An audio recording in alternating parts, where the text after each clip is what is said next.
what we have here is an 812 in Tour de France, blue Tour de France, I believe, with the black wheels, 20-inch wheels with the Rosso red brake calipers.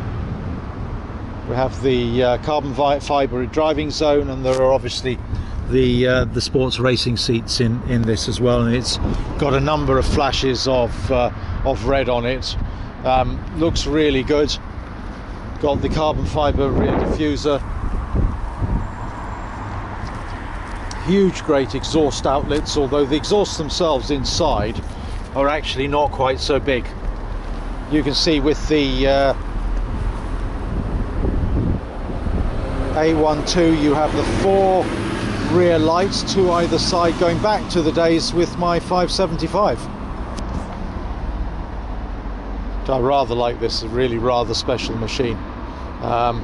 This one's got the privacy glass, and you can see it's got the air intakes at the back.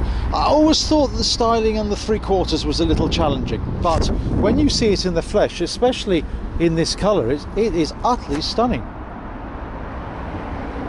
800 horsepower is a lot of horsepower. It's got the Scuderia shields, which I think are pretty much mandatory for this car. Huge front grille, lots of aerodynamics going on at the front. Keep this car planted. And I do think Ferrari make exclusive and premium cars. You know, I think they are more expensive, but I think they're probably justified. This one would be about £350,000. All right, guys. Well, that was just a quick take on the 812. I'm signing off for the moment.